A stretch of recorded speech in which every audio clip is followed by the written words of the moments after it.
Coucou les hello my loves, Marhaba habibetey. I feel like I want to make a brew of tea and just like sit like on a couch and have this conversation with you. Because it feels like we just need to like just have a moment.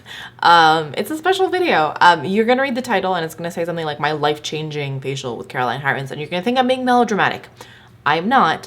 I have a tendency of being, I don't know, my mom probably calls it dramatic. I just emote. I feel very passionately, like I feel my emotions intensely.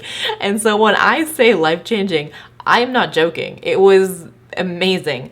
The facial itself was amazing. The advice that she gave me was great. The way my skin felt afterwards and like my confidence in moving forwards and reworking things in my skincare routine.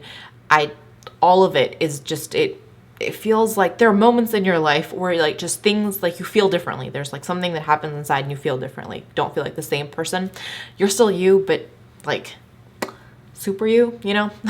Anyways, I'm gonna try. I like wrote notes. I took notes down on my phone to try and remember to say things and be clear and coherent and put together. I doubt that's gonna happen. I'm just too excited. But I'm gonna try at least to look at my notes so I don't forget to tell you anything. And yeah, let's kind of have a whole conversation down in the comment section. The first thing that I will say though is that this is based on my experience with her as she poked and prodded and looked and asked questions, right? So the first thing that I would say is that if you can, because I've spent 3.5 years, like I didn't used to do anything with my skin. So a background on, okay, I'm going to do my disclaimer first and then I'll tell you background on my skin. But what I will say is that nothing compares to going and seeing a professional and having them look at your skin and assess it, right? Like when we have, I don't know, body pains, if you have a scar on your arm, you can watch a bunch of YouTube videos on what to do about a scar on your arm. You can read a lot of blog posts, but nothing really compares to going to a doctor and being like, can you look at this and let me know what's going on and how I should treat it, right?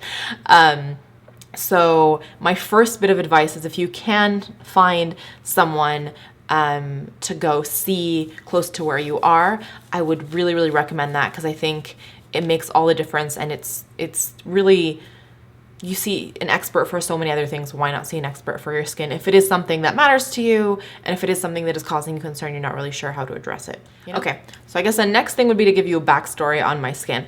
I never really did anything for my skin up until about 2.5 years ago when I started wearing makeup.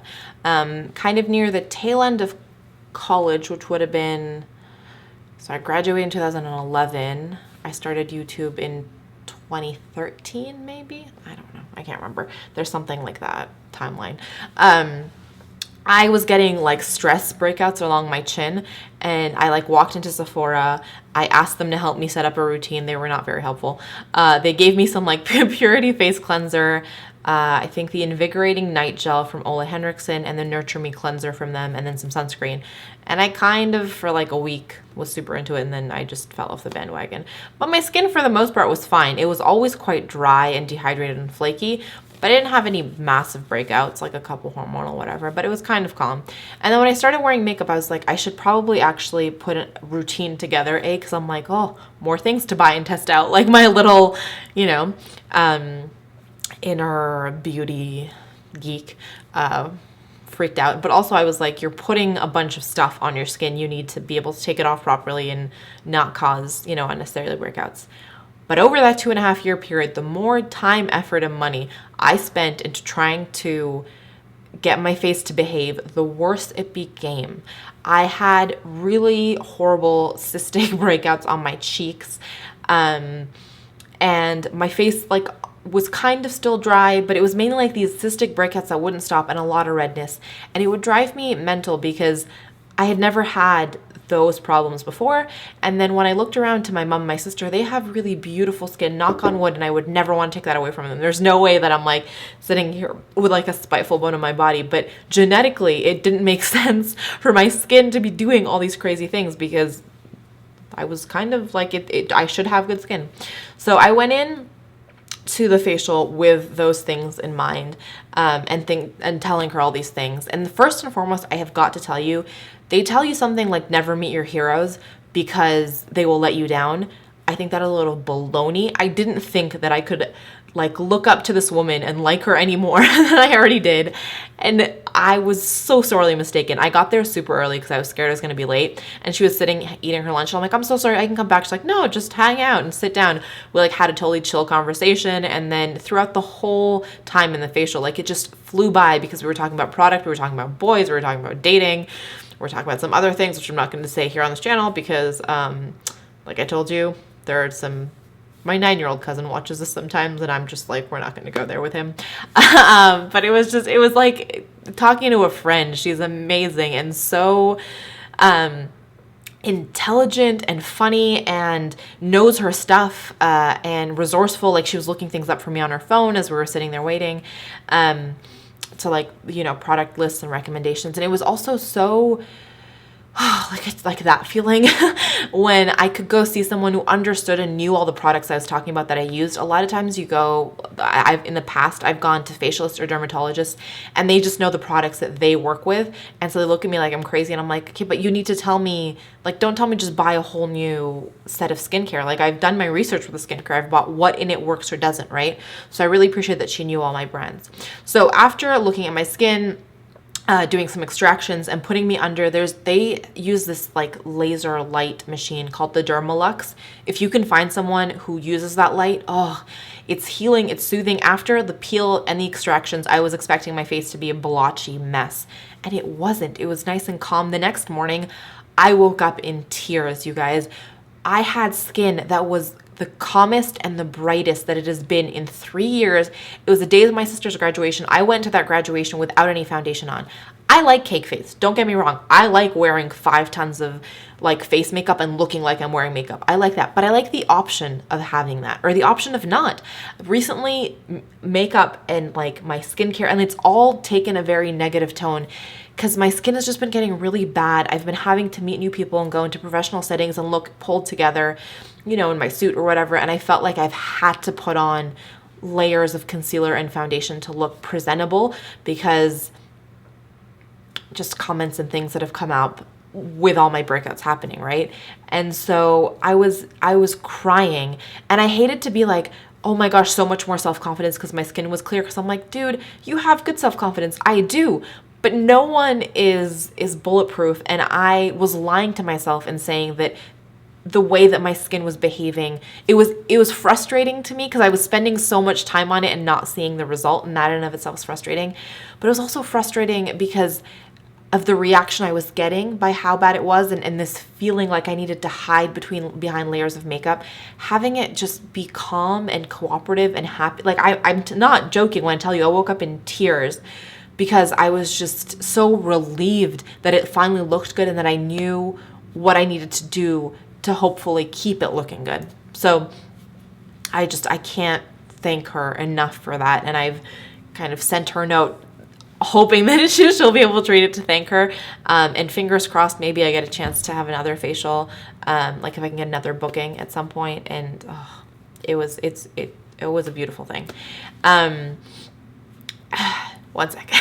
So basically what she told me is that I have dry, dehydrated skin. And I told her that I spend a lot of time moisturizing, what have you, and she's like, it's not that, it's an internal dehydration. So I don't have oily, acne prone skin. She says I have dry, dehydrated skin, and it's not sensitive, but it's, I'm forgetting the word that she used, but something like sensitivity prone, where it can get easily aggravated. So in order to treat the dehydration, if any of you have dehydrated skin, I would actually recommend getting blood work done, because she asked me if I'm vitamin D deficient, and I am, and I've had blood drawn and that showed that. So vitamin D is good for all kinds of things, including skin health. So again, getting your levels checked is never a bad thing. So I'm going to start on my vitamin D drops again. Omega-3 is also really good for the skin. So I've got to I was taking my omega-3s and then fell off the bandwagon after Ramadan. So I'm going to get back on that to try to treat the dehydration internally first. Because again, I drink a lot of water, I moisturize a lot, but there's an internal dehydration going on. And a lot of the breakouts, she thinks, and I agree, happen also as a result of the dehydration. So we're going to try the strategy of that.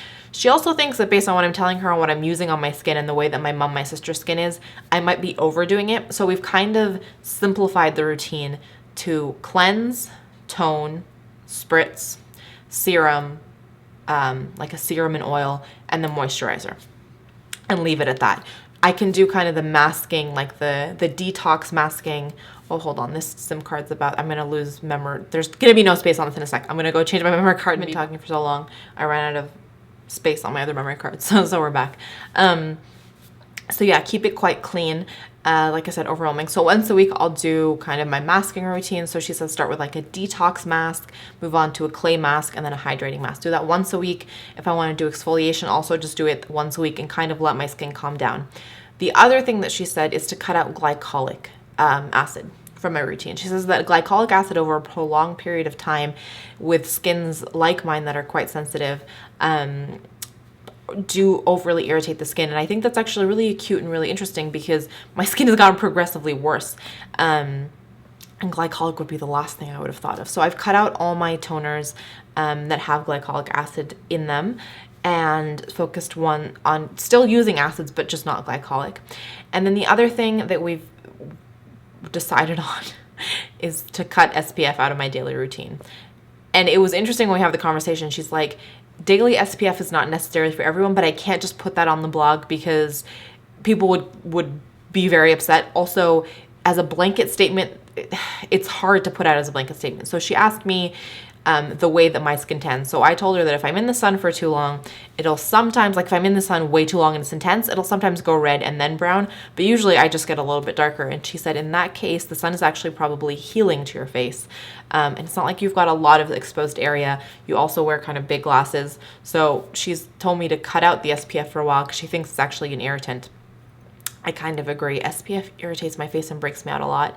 And it's interesting because since I've stopped using it, it's only been like a week, my skin has this natural glow. I've had less kind of unexpected breakouts. So I'm going to see how it goes and